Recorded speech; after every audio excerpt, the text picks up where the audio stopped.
Hi, I'm Andrew, and this is Keen on Democracy. A chill is enveloping the world. Everywhere I go these days, the conversation is the same. Everyone is fearful about the fate of democracy in our digital age. The same worried question is on all of our lips. What or who is killing democracy? Everybody wants to know.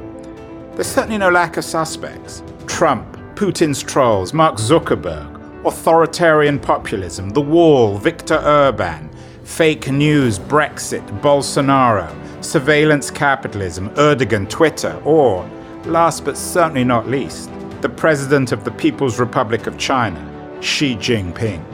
So what's up with democracy these days? Is it really dying? Or is it simply shedding its industrial analog skin and updating itself for our networked digital age? That's the subject of this podcast series. This is a show featuring conversations about the most important issue of our age with some of the world's most incisive thinkers. I hope it both provokes and enlightens. With his 75,000 Twitter followers and his many television appearances and newspaper columns, Solly Özel is one of Turkey's best-known political commentators. But Özel, who is currently a fellow at Yale Law School, is more than just an expert on Turkish domestic politics. So when we talked last week, I began by asking him whether he believed that democracy around the world was in crisis. So far in this show, I often mention Turkey as an example of a country where democracy is in trouble, in crisis, may not even exist anymore. But we've never really addressed the issue. One of the world's leading authorities on Turkish politics is an old friend of mine, a guy actually I went to grad school with many years ago, Solly Özel. He's currently a fellow at Yale Law School. He's, as I said, one of the world's leading authorities on Turkish politics. So, Solly, welcome to Keen on Democracy. Hi, Andrew. Good to be with you on this show. So, Solly, before we get to Turkey, I know you're also a very keen observer of politics globally. Is democracy broadly in global terms, is it in crisis in your view?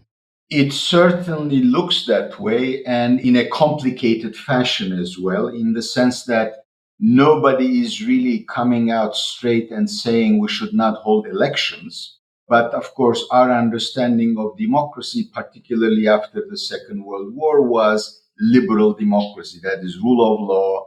Yes, majority rules, but minority rights are protected. That there should be a balance of power between different branches of government, and rule of law is extraordinarily important.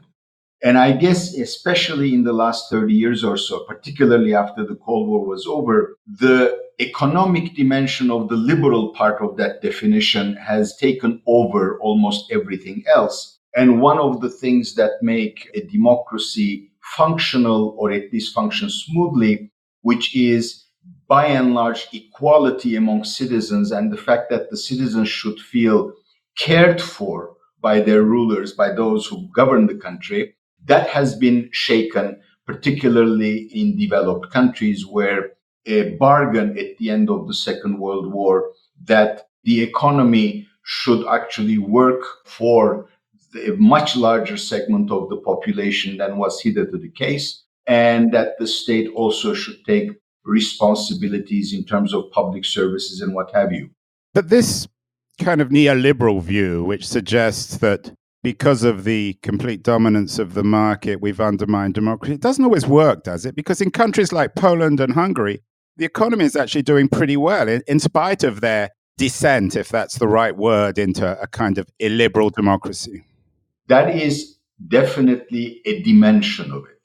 And the second dimension, which I don't think is totally unrelated to the economic one, is, of course, the cultural resentment or ressentiment that had emerged because of the growing gap between the especially urban educated elites and the rest of society, who feel themselves not only just left behind, but also that they have been condescended upon by the liberal elites, both economic and cultural elites.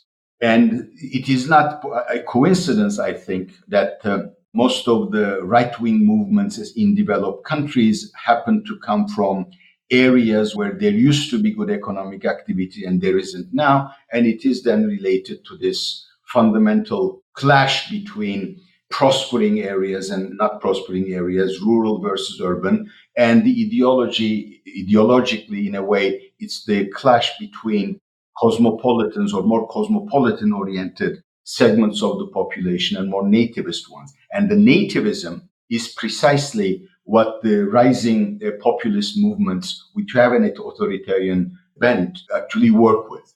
Last week, Solly, on the show, we had Claire Fox. I don't know if you know her. She's a London-based political pundit and quite sympathetic, actually, to Brexit.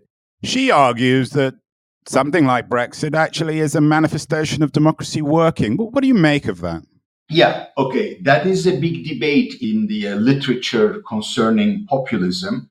And obviously, populism, to the extent that it expresses the discontent of a wide segment of the population, is their way of expressing or using their democratic rights and expressing their displeasure and their protest about the way things are set up. When you go further down the road in trying to analyze such things, the important thing is when the populists talk about we, instead of talking about a we that encompasses the entire society, with, of course, all the conflicts that may exist in society, they only think that those who vote for them, who support them, are the constitutive element of the nation or of society, and the others really are not. In that sense, not only do they not have much room for the liberal attributes of democracy, but it is questionable that they themselves are democratic in the sense of understanding and accepting the plurality of society. And we've seen that in Turkey as well. I mean, our president for a long time has used dichotomous language, basically saying we and them, okay? And there's always a them that are not necessarily, and that them may depend on the circumstance under which he speaks. They don't belong to the nation or they don't define the nation. We see that now even more spectacularly in Trump. I mean, for Trump, the only legitimate part of society is his electorate. The rest are basically out to get him, and that actually renders them automatically illegitimate. Orban, you mentioned Orban. Orban does the same thing as does Kaczynski and what goes on in Poland.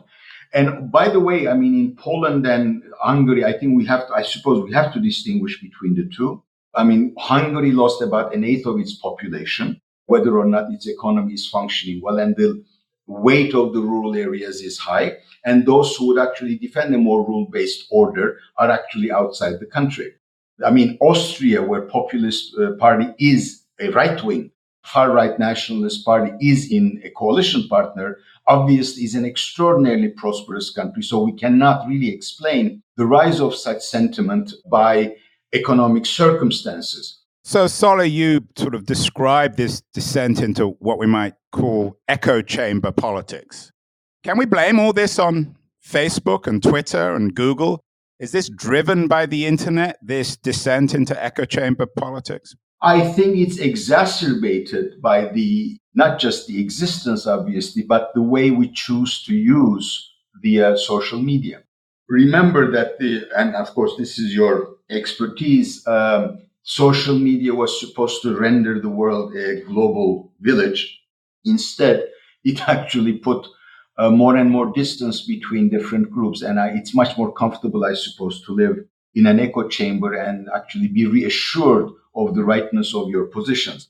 By the way, in the European case, obviously, the presence of immigrants and the fact that in an understanding, I mean, in a very liberal approach to immigration problem, not enough care was taken to either explain or to generate a consent from the rest of society for the arrival of immigrants. That absence actually also led to the use of immigrants and then refugees, potential refugees or actual refugees, as the concrete manifestation of a system that was actually not working for the common man, quote unquote.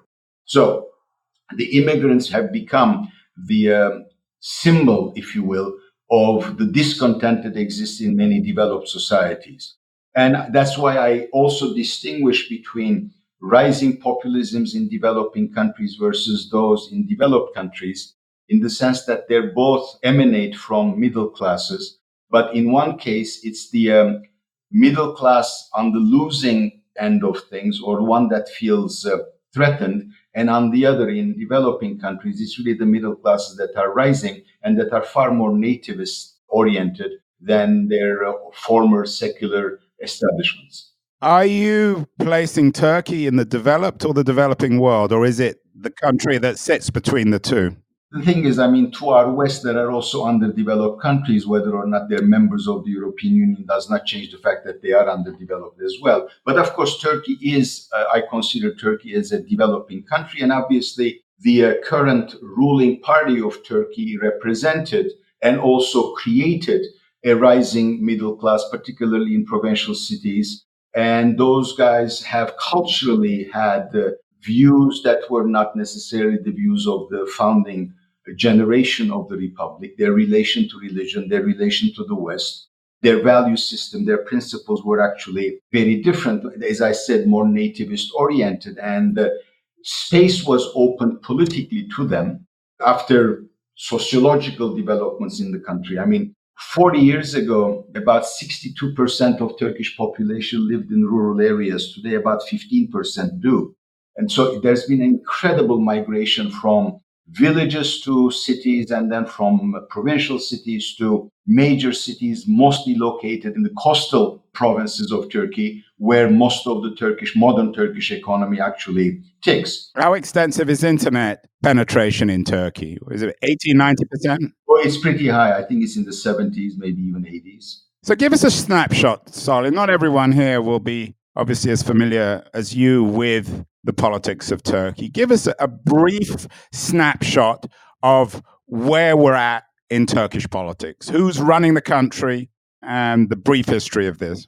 Turkey has recently changed its governing system from a parliamentary one to a presidential one. And those of us who were not very happy with that transition argued that the proposed system and not the actual system did not have checks and balances, separation of powers, and that therefore it was leading to an incredible monopolization of power in the hands of not just the presidency, but the president himself. So the ruling party, because we still have a parliament, is the Justice and Development Party. It emanates from Turkey's Islamist movement. It is the successor to a number of Islamist parties that were first created in 1970, and then a lot of them were closed down and then reopened. And in 2002, the new generation of Islamists have come to power, promising the country, promising the electorate that they would deepen Turkish democratization by first demilitarizing Turkish politics. And they came to power, sorry to interrupt you, they came to power legitimately, or at least in democratic. They were voted in. Yeah, they came to power in 2002 after the entire Turkish system had collapsed following a major economic crisis in 2001, which is very similar to the 2008 crisis in developed countries in the West. And they also promised the country, as the insurance policy, if you will, that they would pursue Turkey's European Union membership bid very seriously. And indeed, they did that. And they have broken a lot of taboos, but also by using the necessary reforms that the EU demanded for Turkey to first become a candidate and then to actually proceed with negotiations, which are currently in deep coma. They also changed the Turkish system, and they managed to weaken the political grip of the military, which had been pretty high for quite some time in Turkish politics. Once that was done, and once the demilitarization process was by and large over, and in their third running for elections, they received 50% of the vote, things began to change, and the trend towards a more authoritarian understanding of our politics had become better established. And in fact, some of the higher ups in the ruling party said in 2012, I think, that until then they did cooperate with liberals. And this was, if you will, to level the field, to move away from the old system. And that the stage now we were at was the construction stage, and that they would do on their own with their own belief systems, and they did not need their liberal and other collaborators, if you will. Since then, we have moved in a direction whereby essential elements of the liberal aspects of Turkish democracy were removed. However, we just recently had, about 3 weeks ago, municipal elections. What the municipal elections have shown was that the country is divided almost equally, 50-50. On the one hand, the ruling AKP with its coalition partner associates, the MHP, the ultra-nationalist party in Turkey, basically hold 50% of the vote. And the liberals, seculars, and the Kurdish nationalist party, I would say, are the other 50%. And by the way, that more disparate coalition that is not very open societally has managed to take away from the ruling AKP their most important assets, and that is the mayoralties of Istanbul and Ankara. And Mr. Erdogan's rise had begun when he was elected in 1994, exactly quarter of a century ago, the mayor of Istanbul. And that's what started his ascent as a national politician. Right, so democracy is working then in Turkey. These guys who have been in power for 20 years are now getting voted out. Is that one interpretation? We can say much more comfortably what I would say is that our electoral system, despite the fact that the campaigns were extremely unfair, unjust, not level, and all that, actually worked. At least in these local elections, they worked. And immense potential power has passed into the hands of the opposition. Istanbul by itself makes up 31% of Turkish GDP. The major cities that the opposition won and took away from either AKP or MHP's coalition partner represent over 62% of the Turkish economy. These are, if you will, the throbbing pulses of Turkey. And I must also say that these elections have taken place under circumstances of a deep recession, which led to about an unemployment rate of 14% and rising, youth unemployment probably around 25, 26%, an inflation rate of about 20%. So these were not the ideal circumstances for the ruling party to take us to local elections. And I think that played an important role. But another part was, again, the resistance on the part of close to 50% of the population to the policies pursued with increasing vehemence by the ruling party. So the divisions in Turkey sound in some ways not unlike the United States, a kind of a coastal elite in an alliance with ethnic minorities against a kind of a nativist 50% of the population. Is that fair? Yeah, but I think both of those groups contain within themselves elements of the other. And AKP, when it first came to power, was more representative of the dynamism of the coastal cities, certainly of Istanbul, than it is today. And of course, you know, when you've been in power for 17 years, invariably corruption sits in. Then, as Turkish economy doesn't function as well, there is less to distribute. So corruption becomes much more self-serving or serving private interests rather than public interests and all that. So all of those things are working in Turkey. And I think we've been one of the most important examples of how a democratic system could deteriorate. But we have, I think, with the local elections, I think the country has also shown that it's the more vibrant elements within its society are really, really fighting the good fight. And that is something that I think Turkey's allies in the West have not really paid much attention to for quite a long time. What's the likelihood, if they continue to lose elections, of the AKP calling for a national emergency and closing the whole system down? I mean, those are all speculative things that have been talked about, but that, you know, it didn't happen. It could have happened before the. I mean, they could have done it with the Gulenist coup. I mean, we did have a coup attempt in 2006, which of course facilitated the establishment of emergency rule, and many measures had been taken through the legitimating framework of emergency rule. Fighting the Gülenists, there were also other elements within society that the rulers did not particularly like, who have also been expelled from academia, expelled from their jobs, who cannot find employment in newspapers. The media is almost totally dominated by the ones in power. The open secret is that the country was offered a choice between moving to this new presidential system or keeping the parliamentary system. We did have a referendum. There were lots of questionable things about the referendum, including its result. The promise on the part of those who supported the new system was that with the presidential systems, we would be able to take care of all our problems immediately and with greater competence. That didn't happen. The system is not functioning. There is great disillusion with that as well. So, again, with the municipal elections, somehow life was injected not only to the opposition, and they will have many more resources now that they will control, but also to the fact that, yes, indeed, the ballot box still works. The response of the ruling party to the loss of major cities, particularly Istanbul, was undermining their own claim that they deserve to rule the country because they came out of the ballot box. And this is the first time, with the tiniest of difference, by the way. I think the AKP MHP alliance lost Istanbul by 0.03%. I mean, out of 8.7 million votes, the difference was about 14,000 between their candidate and the candidate that who won, Mr. Ekrem İmamoğlu, which incidentally also finally presented after 17 years to the country a political figure that appeared to have the potential to challenge Mr. Erdogan as somebody that can actually unite disparate groups within the country as a political leader.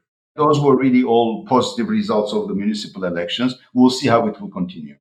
You're a comparative political scientist. Is there a country in the world that sort of equivalent to what's happening in Turkey? Might it be Brazil? Brazil is one. India. I mean, there too, the founding party Congress fights against a very nativist BJP. Right. And Mr. Modi's campaign has even more nativist elements today than it did before, if that's possible. And I'm probably Duterte in the Philippines. Before that, in Thailand, the Thaksin Shinawatra. So what's going on, Sali? We have this cult of sort of neo-authoritarian charismatic leaders, Erdogan, Bolsonaro, Modi in India. What do you make of that? Can you have the sort of semi-authoritarian cult leader work within democracy? Well, it will be a limited democracy because you still have the ballot box. As I said, I think at the beginning, nobody among those authoritarian far-right parties actually denounced the ballot box. In fact, they need the legitimacy of the ballot box. But then it becomes what in the literature nowadays is being called competitive authoritarianism. Or creeping authoritarianism. Isn't what your friend Moises Naim called creeping authoritarianism? I mean, obviously, Venezuela was also an earlier example. Yes, creeping authoritarianism. And if you maintain the ballot box option, it becomes competitive authoritarianism. You keep on having elections, but the elections don't change the results. Okay, that's why I think what we had in Turkey was pretty important. And of course, what happens in the United States sets an extraordinarily bad example for the rest of the world. In the sense that, remember that Mr. Trump, before he was elected, said that if he lost, he would not necessarily recognize the legitimacy of the elections. That's a very dangerous path to follow, if you will.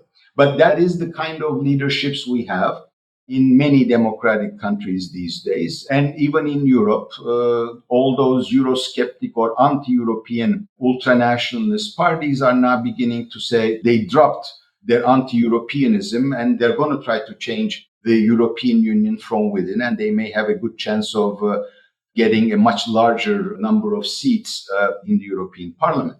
I mean, we've seen Brexit. I mean, lies did work. But the societies are also beginning to respond. Those who were too complacent are now beginning to fight for their beliefs and their values and whatever. We're going to go through a pretty rough patch, but I think at the end of the day, we may be able to get through this. One thing you haven't mentioned is the emergence of another kind of more efficient, you might call it authoritarianism or maybe even neo-totalitarian model in China, built around data, the Chinese social credit system. Is this something that some Turkish supporters of authoritarianism are looking at sympathetically and saying, well, why don't we just adopt the Chinese model? So far, we only discussed the Chinese model in terms of its economic success. Isn't that the point, that it works, therefore you can I mean, I'm not saying it's right, but Yeah, I don't think Turkey is alone either admiring or envying the Chinese model. But of course, and that's precisely what I was going to get to. The new technologies enable China or Xi Jinping to actually put away 20 years of understanding in China that you had limited terms to serve. And now he's going to be there like a second Mao in power for life as he expects. Whether or not that will materialize, we will see. The new technologies and the fact that capitalism, which undergirds this democratic system, have become dysfunctional for a majority of the situation. Those two aspects, the technologies that enable rulers to control societies, to misinform them, and actually reinforce authoritarian tendencies by actually taking away from the citizenry the consciousness of citizenship, on the one hand. And second, the fact that capital is not interested in a redistributive organization of the economy. Those work in favor of authoritarianism. So our two challenges are: how do we actually regulate technology companies that have become fiefdoms or kingdoms of their own, number one? And number two, how are we going to create a capitalism that is going to pay more attention, as it did before, after the Second World War, to the redistributive aspects of wealth generation? Unless we take care of these two problems, I think we will end up having a mixture of Orwellian and Huxleyan dystopias. I mean, 1984 combined with Brave New World. So briefly, Solly, let's end on those two notes. What is your recipe for regulating big tech? How do we begin this? Do we have models, or are we starting from the beginning here? I think the European Union is trying to do something about it. In the United States, to the extent that I'm following it, the debate has begun. But the threshold of the population for rebelling against the impact of technological companies on their lives has been disappointing, to say the least. I mean, you would expect that after Cambridge Analytica scandal and the fact that your private data is up for grabs and you're being actually manipulated and all that, there would be an uproar. There hasn't been. I don't know whether there will ever be a point when the population will say enough is enough, we don't want this. Maybe with the new generation that was actually born with these technologies, a reaction will grow. So far, it can only be governments that are going to be regulating. Some are talking about breaking these companies, like AT&T was broken in, I think, late 1970s, early 1980s. The debate has begun whether or not the political system will respond to this debate in the way that I would like to see it respond. Actually, that remains to be seen. And then the second issue you brought up is an even bigger challenge: the reform of capitalism. I know it's always been a subject which you've given a lot of thought to. Very briefly, where do we begin here? Increasingly, without political mobilization, I don't think we can get anywhere. If you speak specifically about the American system, you have to be able to stop the corroding effect of big money, because it really both delegitimizes the legislature and also it makes it open to the impact of big corporations and whoever are the strongest lobbyists. And the amount of money spent on lobbying is just immense. And the United States, for better or worse, whether we like it or not, does set an example and does set the trends. It is slightly optimistic that in certain American states, really efforts are being made to reconfigure the politics, at least at the state level. If this can be moved to the federal level, we'll have some hope, I think. And again, in Europe, we'll have to find some juice, if you will, in it to actually come up with ideas and the political will to actually implement those. I'm not terribly optimistic, but you've got to keep on hoping that political mobilization will ultimately deliver what I personally think would be a better way to go about how we organize our politics and economics. Last question, sorry. Again, I'm going to ask you a big, juicy question. You and I lived through the end of history period where everyone thought that the world was becoming democratic and that there was no longer a debate. What is or what will be the debate in the 21st century? The great debate in the 20th century was between a Soviet form of communism or socialism and Western liberal market democracy. What's the debate in the 21st century? Particularly a debate that will sort of be played out in developing countries like Turkey. I think globally, the big question is going to be equality. This is how you're going to be organizing opposition. Now, that opposition may demand the safety of authoritarian rulers that will then deliver the goods. I think that's an illusion. Or that demand may actually imply, again, political mobilization and reorganizing the way we structure our economy and how the political system responds to the demands of a public, many elements of which, by the way, may be redundant or dysfunctional in a new economy that can be dominated by robots and stuff. So we really have to rethink the relation between the economy and society. In global terms, in terms of power relations, I think we will probably have a dual system. On the one hand, we'll have a rising China that will increasingly, obviously, put its weight on the global scene. And whether or not there will be a balancer in the West for that will depend on how the United States is going to shape its relations with Europe. If you leave it to Trump, obviously he doesn't want Europe, and America by itself may not be able to be that counterweight. And Europe will have to be far more resourceful, if you will, if it wants to remain relevant.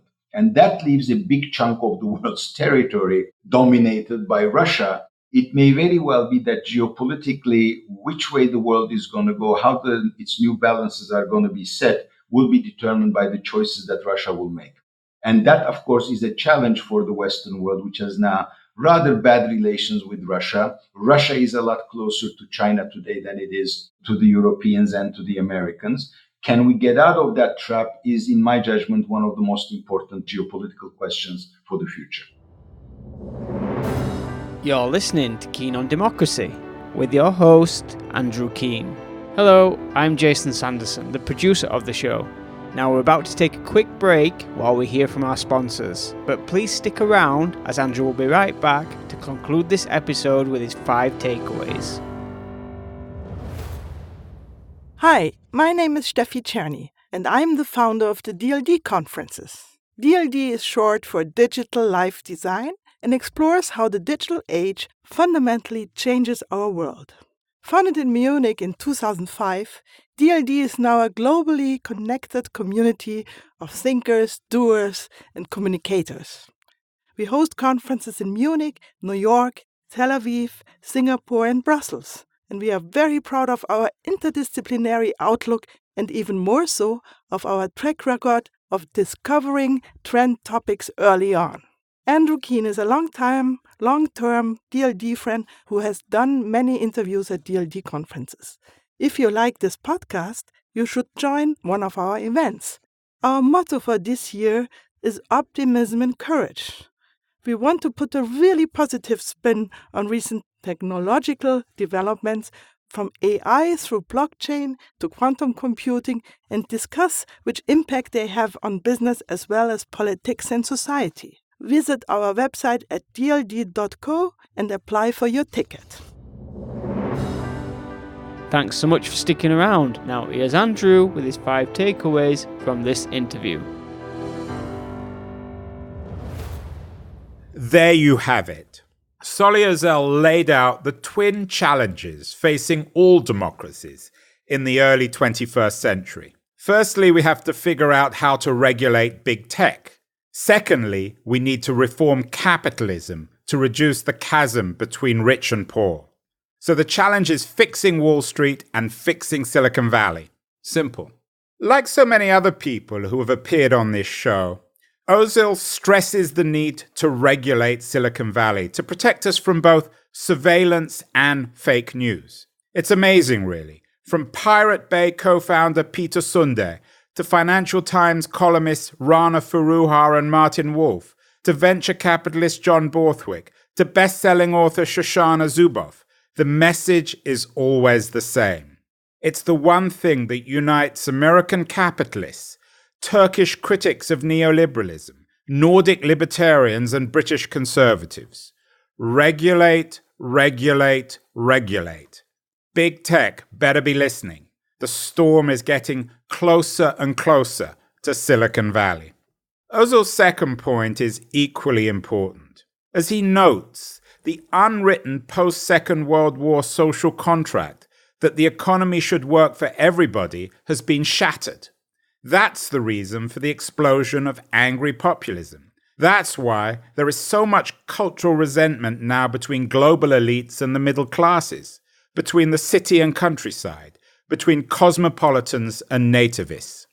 Indeed, fueled by the algorithmic mirror of social media, this gulf has become so wide, Ozil warns, that it has degenerated into an us and them shouting match, in which neither side accepts the credibility or indeed even the legitimacy of the other.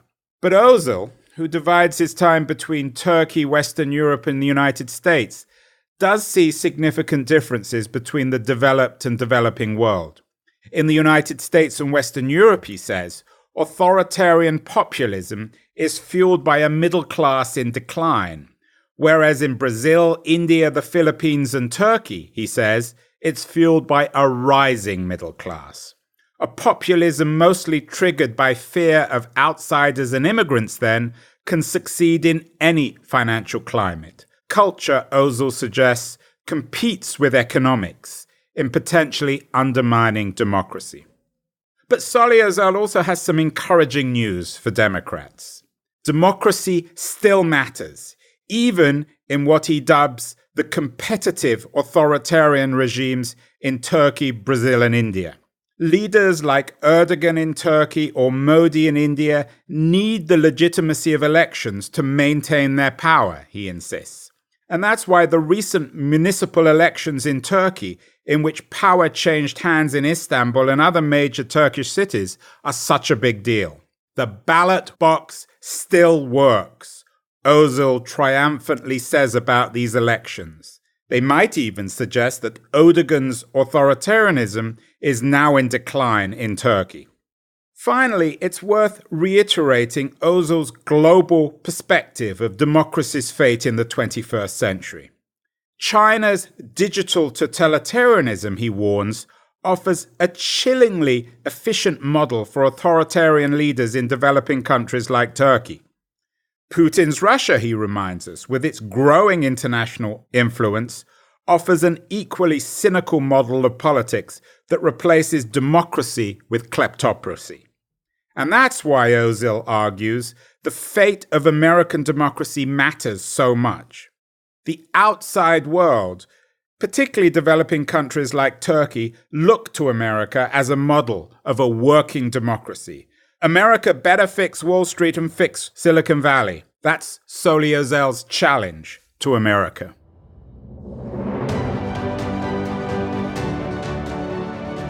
Now, we've got a real big favour that we need to ask. If you like this episode and you've been enjoying the other interviews, we'd sure love it if you headed over to the iTunes podcast app and leave us a review. If you'd like to hear more episodes, there's a subscribe button there and in all other platforms like Spotify, Overcast and Google Play. So head over to one of those, subscribe, leave us a review, share it with your friends if you'd like, and we'd appreciate it so much. Be sure to check out our next episode, and from all of us at Keen on Democracy, we hope you have a fantastic day.